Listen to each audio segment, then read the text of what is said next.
This is Reasonable Doubt with your hosts, Mark Garrigus and Adam Carolla. Yeah, get it on. Got to get on the church. We got a mandate. Get it on and welcome to the best hour or so in the universe. It's Reasonable Doubt. I'm Adam Carolla. Mark Garrigus in his New York office. Yes, very good. You have. It's an amazing perspicacity at the ability to figure out where I am just by the surroundings. So, and by Gary telling me before the show that Mark's in his New York office. Now you're like Penn and Teller. You're telling the secret to the magic trick. Well, lots to talk about today. Boy, I got stuff. You got stuff. So where do you want to start? Let's start with your stuff because yours we're dropping today. So it'll be fresh and it'll be interesting, I guess. I'm guessing that you are interested, and Gary told me, so that's why it's not really a guess, in the Lester Holt interview that drops later today? Well, now you're doing what Penn and Teller do. You should have just surmised it. Yeah, so I'm curious. So I'm always curious whenever a client does something, I'm always thinking to myself, would Mark advise his client to do that? Now, there's the cop, the Capitol police officer, we're assuming, who shot Ashli Babbitt. Ashli Babbitt, 37, 39-year-old female veteran, was pushing through the glass, trying to break into the building. There was an angry mob out there, and she was shot in the neck and killed at, if not point-blank range, fairly point-blank range. If you take a look at any of the footage, it looked like she was shot from 6 to 9 feet away. It's kind of hard to tell, but close up and shot. Now, we do not know the name of the officer. The reason we don't know the name of the officer is because CNN and USA Today and LA Times and New York Times don't give a fuck about the name of an officer that shoots a Trump fan.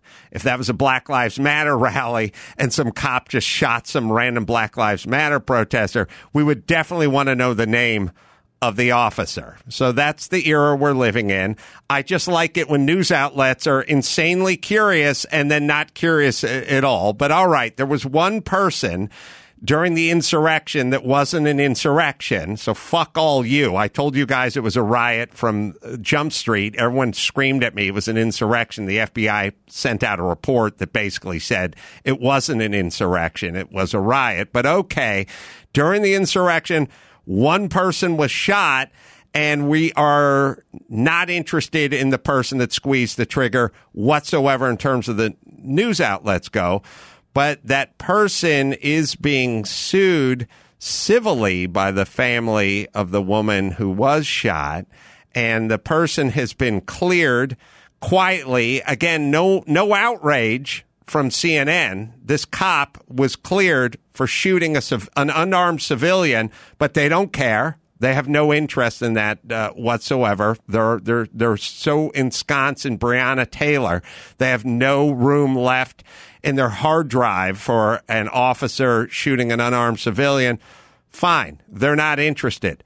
This person, this officer, is doing a sit-down with Lester Holt later on this evening.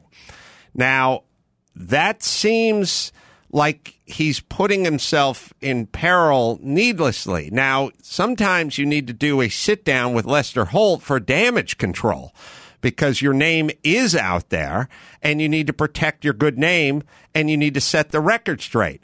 Your name, this officer's name is not out there. This officer's been cleared, and CNN and all the news outlets don't give two shits what his name is or what he did. So why are you getting out in front of this? Why are you sitting down with Lester Holt when you could just get up and go to Costco and shop and leave your house? There's no film crews on your lawn. You can do whatever you want in complete anonymity because nobody is interested in uncovering your name.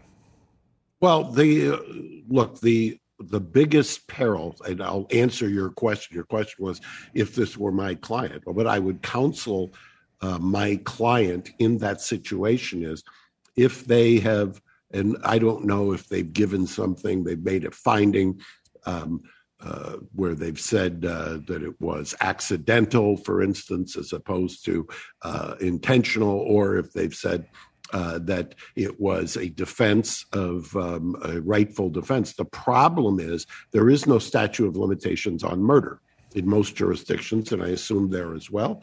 And if there is no statute of limitations, and if you say something, anything, and the layperson, you never know. And by the way, if there is a change in prosecutorial administrations, you're going to have a devil of a time going back later and making the Bill Cosby style argument that, hey, the previous prosecutor granted me a de facto immunity. You can't charge me now, because after you give the interview, which is not compelled like Cosby's was, where they compelled a deposition, and he's saying he relied on the DA to give me basically immunity by saying he wasn't going to prosecute.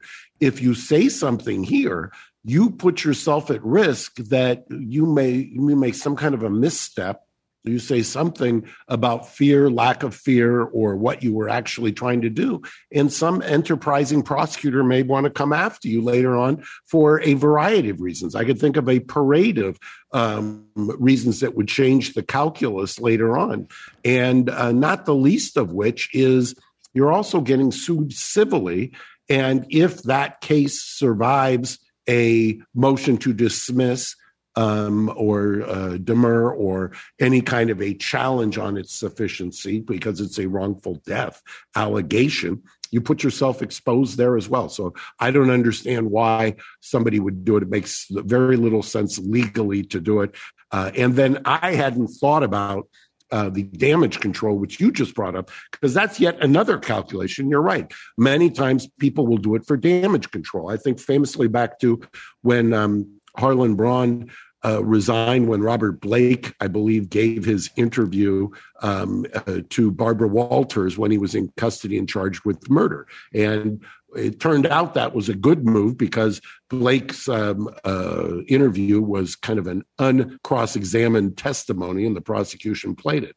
But there isn't any of that going on here. To my mind, this is all peril, very little upside. Well, let's explore this a little bit more, assuming that this person who has laid low for 9 months now, almost, he didn't get drunk and start, running his mouth at a bar or anything, or demand to go on Tucker Carlson in March to clear his name. This person has laid low and has not said anything, and in a world where there's nothing but leaks, no leaking on this officer's name. So I'm assuming that this person is sober, semi-calculated, and knows what they're doing. I'm also assuming that they have competent legal counsel who is advising them. So when you can't make any sense of this, then something else must be afoot, perhaps.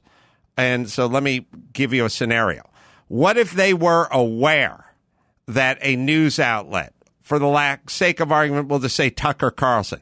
Tucker Carlson did know the name of this officer, did have some of the footage, was planning on, interviewing the husband of Ashli Babbitt, and there was going to be a bombshell that was going to be dropped in the next 24 or 48 hours.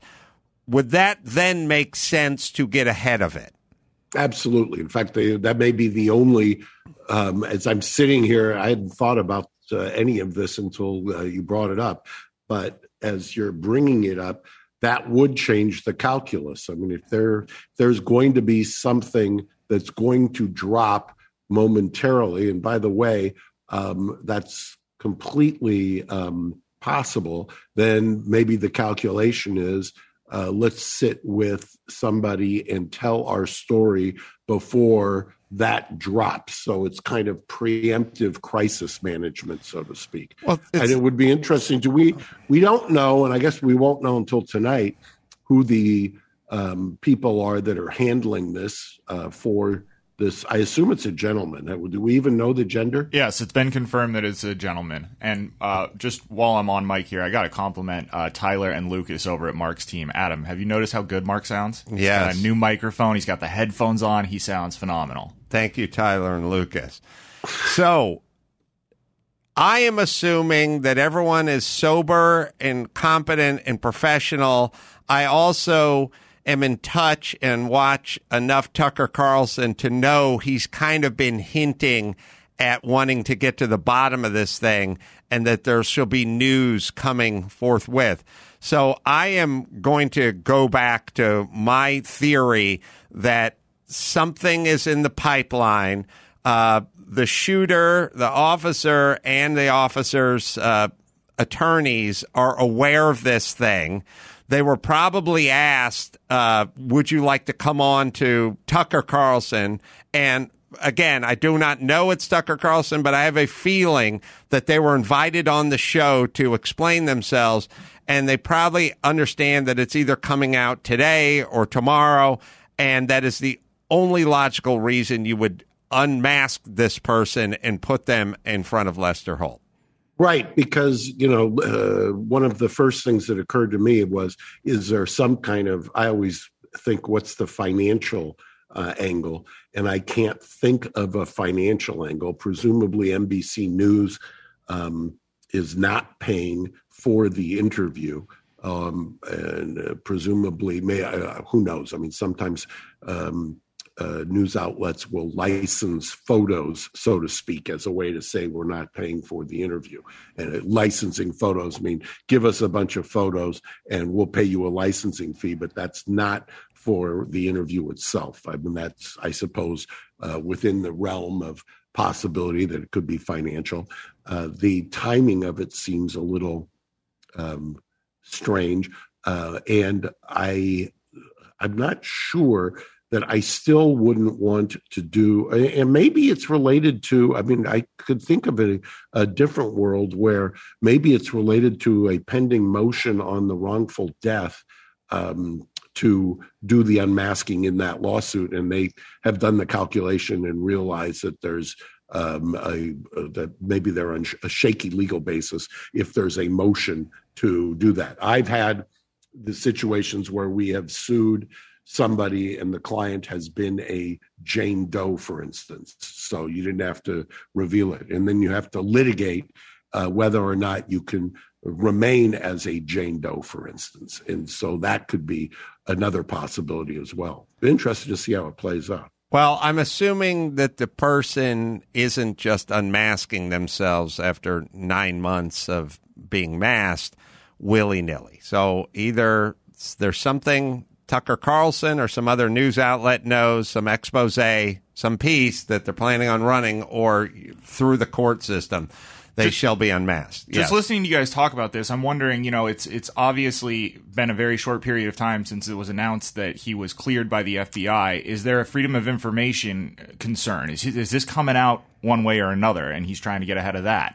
That's another very good point. If somebody had done what's called a Freedom of Information Act FOIA request, and they knew that that was going to be responded to, that gives you another calculation or potential. I mean, there are all you can speculate on a number of things. You could also speculate that maybe after seeing all of the Capitol Hill police officers testify in front of Congress, that he felt like there was a camaraderie, or that he wanted to be supportive. And I'm assuming it's a he again.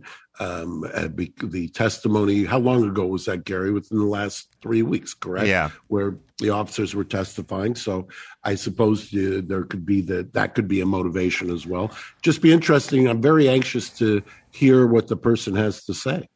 Well, he's going to say he was in fear of his life and in fear that the crowd and that Congress was going to be, usurped and, abducted. I mean, it's going to be doom and gloom, obviously, which is not to say the person is lying. They certainly could have thought that. Let me ask quickly. He was just kind of quietly cleared, and it didn't appear that the DOJ was involved with this. the DOJ is pretty politicized.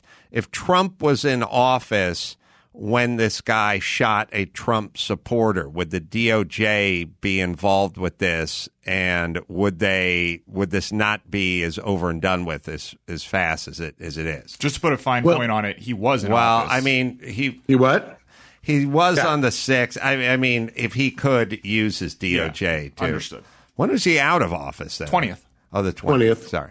20th. Yeah. And Barr, the Attorney General Barr was out, the week between Christmas and New Year's. Then it was the acting Attorney General, Jeff Rosen, up until Merrick Garland. And, what's interesting is the DOJ has always prided themselves on being apolitical. I think part of the kind of repercussions of what we've seen the last, 15 or 20 years is that there is clearly a perception amongst the public that isn't true. I think most lawyers who do federal criminal defense would probably say that at certain levels it's all political, and all political in a more overarching way, where you deploy resources, what kinds of crimes you emphasize. I mean, some administrations are all over white collar crimes. Some administrations are more focused on violent crime, those kinds of, or some go after marijuana prosecutions in California, for instance, notably. Some ignore marijuana grow operations, things like that. The idea that a prosecutorial agency does not have political, in the small p sense of the word, motivations, I think is naive, because I think no matter what you do, as long as your appointment or you yourself are the subject of the political process, how can you divorce politics from criminal justice? It's one of the most nettlesome things about criminal justice. Well, I don't know if the DOJ was on this one, but it would certainly seem, all things being equal, and seeing how the DOJ has been dispatched to do many, many cases, they would have been dispatched to this one under a different administration. It was an office of person or professional responsibility investigation by the Capitol Police Department themselves. And the Capitol Police, in a world where we get out the jeweler's loop and examine every move of a police officer, this guy drew his gun and shot an unarmed person on Capitol grounds, and then his own entity, his own unit, essentially cleared him, and we just turned the page and moved on immediately, which is, again,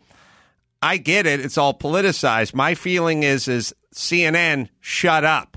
You can't tell me you're interested in, police brutality and crossing the thin blue line and violence and things like that, and have zero interest in someone who shot somebody in the face from 8 feet away, regardless of the circumstances.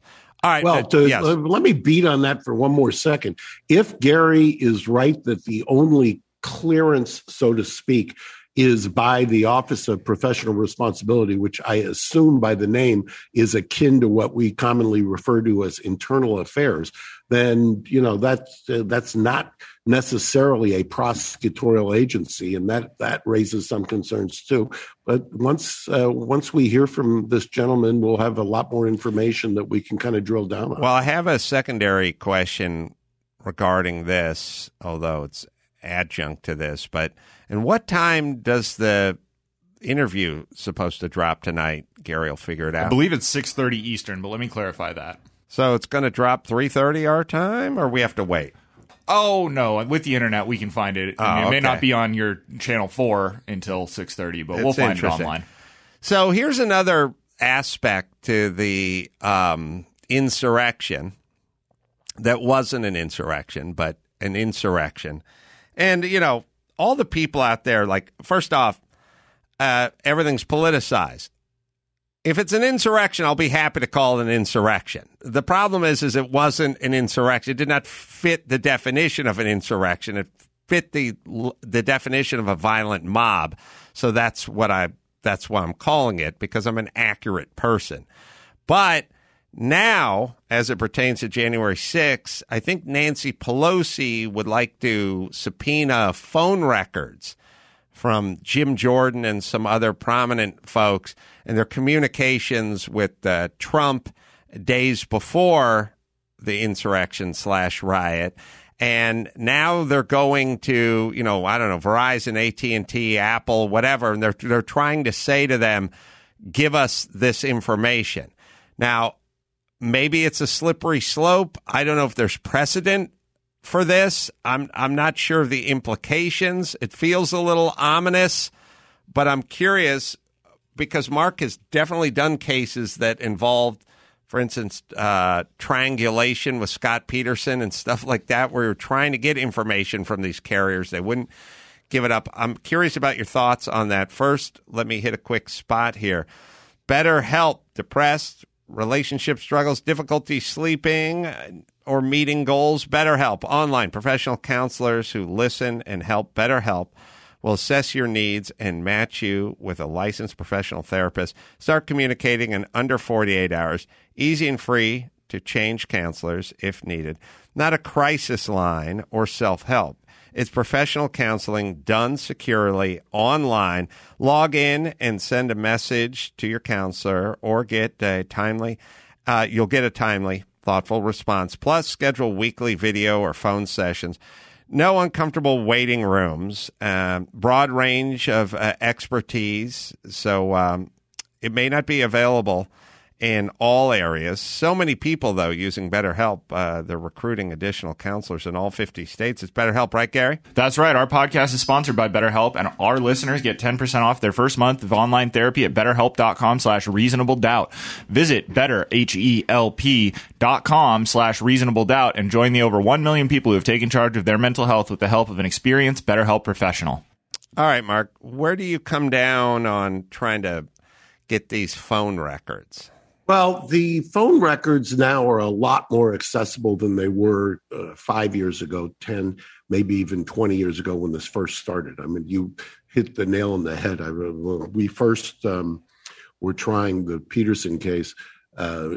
We had to have a lengthy hearing as to whether you can even admit them, cellular phone records. Then there was another case I tried in about 11 years ago, where the records clearly were not what scientists have purported them to be. I mean, part of what they do with these records, with cell phone records, is they try to, as you said, triangulate, meaning they get your cell phone. They've got the data that's saved for a specific period of time that shows you which cell phone tower it's off of, right? So you can try to decide or plot, if you will, where somebody is in relation to where the close cell phone tower that's being used. The problem with that is once you drill down a little bit on cross-examination with the experts, they will tell you, well, the cell phone record, I could be sitting right here on Fifth Avenue, and I could be talking on my cell phone, and the cell phone could show that I've gone from one antenna to another. And it's not because I'm moving, it's because there's too much traffic in one area, so that it automatically goes to a cell phone tower that doesn't have as much traffic. So it's not the most accurate. It's not scientific. Generally, I've used it to absolve clients where I can show that somebody was on their cell phone 30 miles away from the scene of a crime during the entire period. But in terms of tracking accurately, no, they don't have the ability to do that. Well, what about the ability to read a transcript of what Jim Jordan and Donald Trump were speaking about on January 4th? Well, if that depends on what they did with it. If there is a call to a phone that is monitored at the White House, then it would be transcribed. Famously, we saw that in the impeachment, the impeachment one is transcribed. Then where is it placed on the server? What's the classification status of it on the server? But if I'm Jim Jordan, one of the interesting things about all of this talk now, 8 months later, is, I don't know if you remember, Adam, but I talked ad nauseum on this show with you that what I thought was happening, that the move that I thought that they were making was to throw enough kind of suspicion on the election itself, whether that was through lawsuits or a public relations campaign, so that they could throw the election into Congress, where the state legislatures could then do that. We predicted that. We were talking about that a year ago. And now people are breathlessly talking about it as if it's just been revealed. That was the game plan famously talked about and being bandied about a year ago. And the reason I bring that up today is yesterday there was a opinion written by a judge in Michigan sanctioning or saying that she's going to sanction Sidney Powell and Lynn Wood and others who filed the lawsuits and in this, saying that they were frivolous, and she took 110 pages to do it in enormous detail. But I always mentioned to you, and we talked about back in August, September, October, that was the plan. The plan was to throw this into the House and let the House decide it. And by the way, at the time, I think you even asked me, I said, well, there is a constitutional basis for that, meaning that they took this from the pages of the Constitution. This didn't materialize out of thin air. Whether you like it or don't like it, there is it's written, and there are articles in the Constitution that give a basis for this idea. All right. Should we move on to another subject? We've got to talk about the Nirvana thing. Nirvana thing. It's just too stupid. Yeah, I saw that gentleman on TMZ, I think, last night. Yeah, he's been all over. He's going anywhere that he thinks he can get attention. And here's my read on it as a layperson. I'd like to hear Mark's legal assessment on what the chances are of this. I mean, to my understanding, he has sued everyone that's ever been involved in Nirvana, including people that were not in the band when this picture was taken and released and when this album was released. And he's looking for $150K out of everyone for a total of $2.5 million.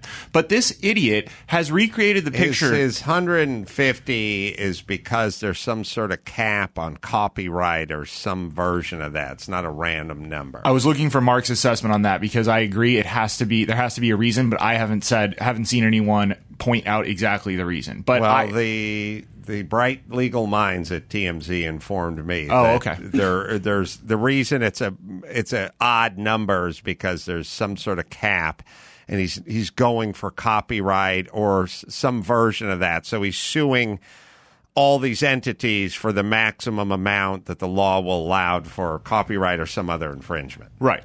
But to my non-legal mind, this guy is just an idiot. He's recreated the photo numerous times as an adult, and he has Nevermind tattooed on his chest. So He didn't have a problem with this until 5 minutes ago, and now he seems to want attention and money. Well, this is the version of the lawsuit brought, for rape and sexual assault, and then the line of text saying, "When are you going to be home, honey? I'm going to blow you," from 4 months earlier.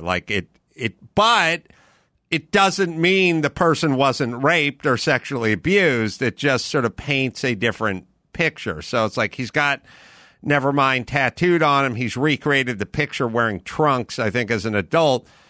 But it doesn't mean that there's not a copyright infringement or something. It just kind of hurts the case like the sexual assault case is hurt. Again, not saying that it didn't actually happen. Mark? Well, there's also this, speaking of sex, there's a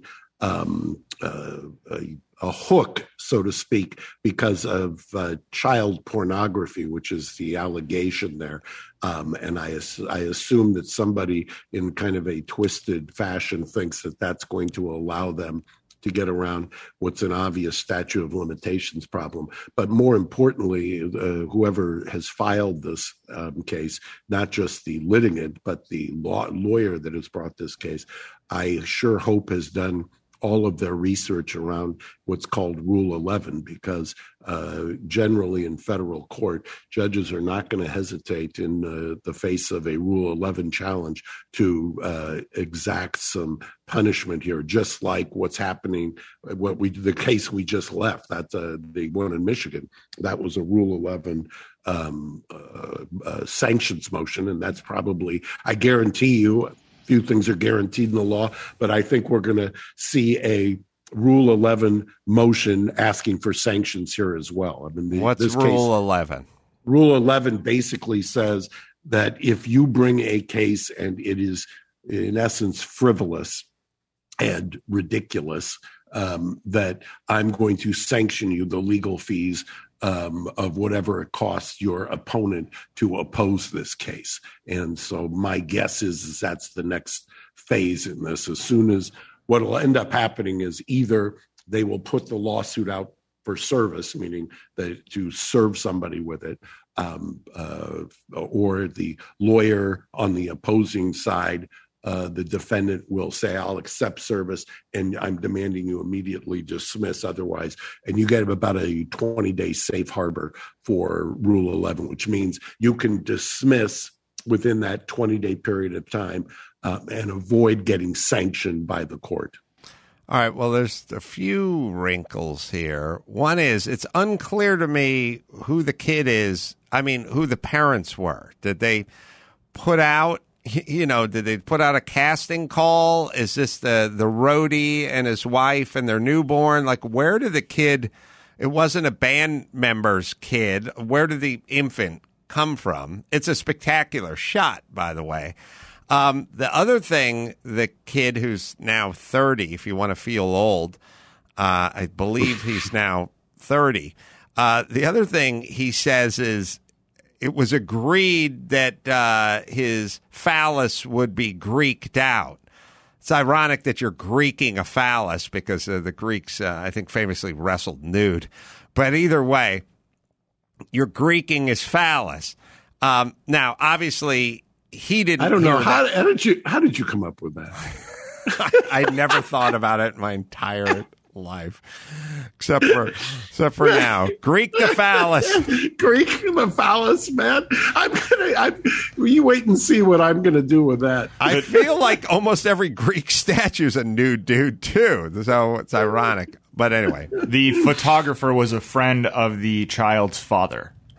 Oh, okay. So he said, can we borrow your kid? The lawsuit alleges that there was no release signed and it was just a friendly whatever. Yeah. Yeah. And also the kid had to be thrown in the pool. I mean, the kid wasn't instructed to swim underwater at 9 months old or however old the kid was, 6 months or whatever it is. Anyway. By the way, the kid's got no memory of it. So, right. 9 months old doesn't have a memory. Right. Now, 4 months. 4 months old.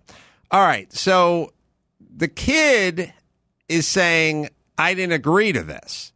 And there were much profit was made from this. And I don't know if anyone was ever compensated in terms of, the friend of the photographer. He could have just gotten a bagel with a smear on it on the set and gone home that day. I mean, that used to be rock and roll. Now it's all kind of corporated up, but can the kid say, I didn't agree to this, and there's millions of dollars were generated, not solely because of the album cover, obviously because of the music that was contained within the album, but we can all agree that a very effective album cover would help sales. Is there any argument there?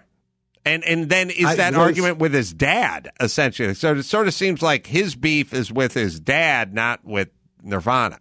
Or his mom. But, right. I wish there was a betting line or an ability to bet on cases, because if you could bet on cases having no legs, this case, and I would love the odds on it. I'd give some odds. This case has no legs whatsoever. The idea that you're going to get anywhere with this case is so ridiculous to me, and other than the fact that it does provoke you, me, and Gary to talk about it, it really is. It's God forbid if they get in front of a couple of federal judges that I won't name here, and what they'll do with this case. What if the father who lent him out and tossed him in the pool was a wealthy man? And he just said, I did not agree to have my penis shown on nationally and internationally. I am suing you, Father. Is that? Well, it would not be the first time that family members sue each other over imagined or not imagined slights. So the problem you've got is how do you say it's an invasion of your privacy or this or that if you've kind of embraced it for the 11 years of your adult life or 13 years of your adult life? I mean, it just, to me, it's so infirm, it's so borderline ridiculous that I just don't think they'll ever get past what's called a 12B6 motion to dismiss. So he is sort of ironically torpedoed his own case because of the tattoo and the recreations and him sort of having some sense of celebrity from it. If he had been unable to work and despondent, and there were lots of letters written to girlfriends in high school saying, I can't make love to you because of the trauma of the record cover, then that might be a case, correct? I at least it would survive the smell test, I suppose. But at the same time, I just think the legal theory is so bizarre that it reminds me of some of the people that write to me on the website every day, that talk about the FBI trailing them and the electrodes implanted in their brain that are affected by low-flying aircraft. I mean, this is just a couple of steps removed. This one was just too fun to ignore, but we had associates of Mark's who were on show prep email chains that you didn't see, Adam, that were begging me not to cover this case. Yes, so, I mean, exactly.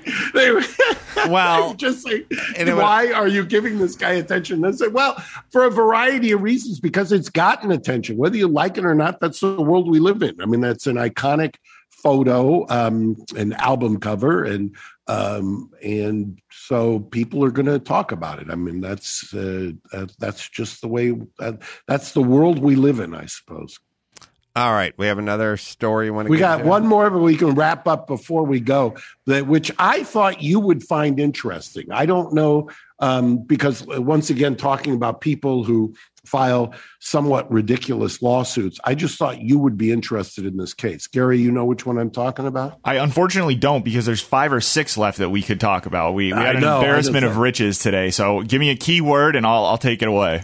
Do you remember the Duke lacrosse accuser? Goodness. Yeah. I didn't hear this one, Gary. This is one that I didn't hear until it was sent to me by one of Mark's associates. Mark, do you want to give the broad strokes and I'll get the details pulled up? Well, everybody remembers the Duke lacrosse case. We've talked about it here many times. And the woman who was doing the accusing later was convicted on a murder charge of her then boyfriend. And I believe was sentenced to 17 years in prison, where she is now. And 17 years in prison will give you quite a bit of time to contemplate your station in life and karma and things of that nature. And she now has sued. Who did she sue, Gary? She's filing a suit again. She's talking about the stabbing of her boyfriend. Let's see here. Give me just a second. All right, I'll give you the facts. Well, let me bring people up to speed, just if they don't recall.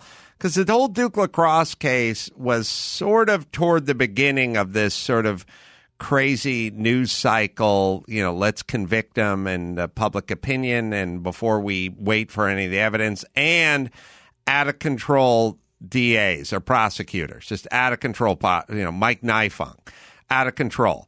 So, it was this. Isn't that amazing that you remember his name after all these years? Isn't that incredible? I don't remember people I like, but I do remember the ones I hate. And I hate Mike Nifong because it was perfect optics. Like Duke lacrosse, a bunch of rich, blue-eyed, red-headed kids, spending daddy's money at a frat party, and they invited a stripper over, and the stripper was a black woman, and the next thing you know, there's allegations of rape, and it does.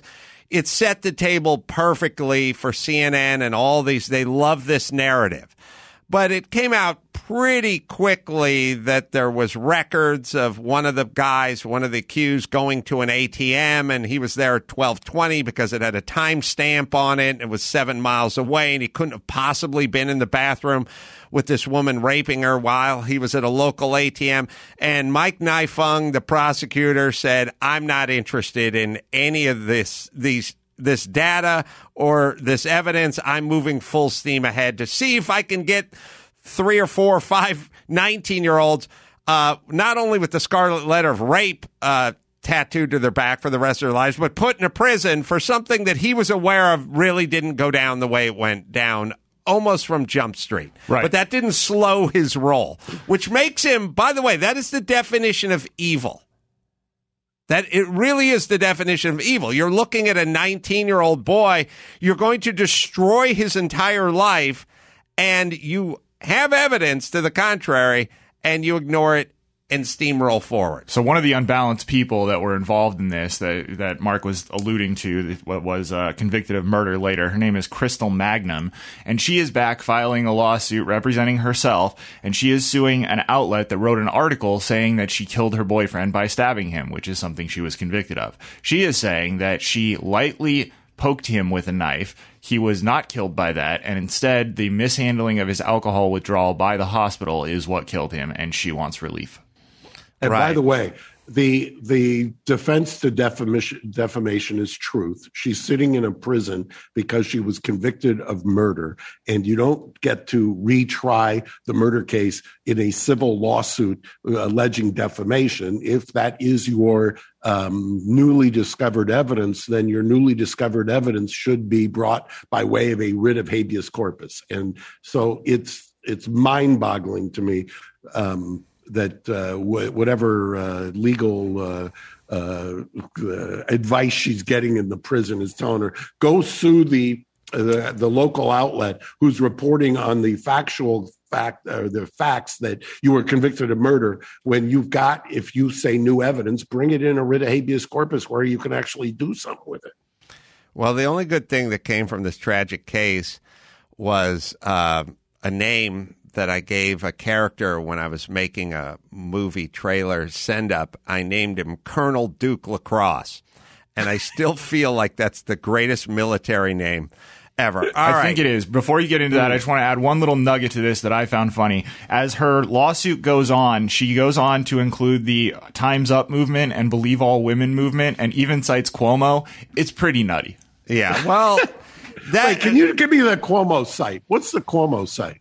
Have it? No, I don't have the exact quote pulled up. I'm looking at the summary Brett sent us. I love it. The other thing Mike Nifung knew in the first 10 minutes, too, was this bitch was batshit crazy, and he should have factored that in. Crystal Magnum? How dare you? Yes, should have factored that into the events of that night.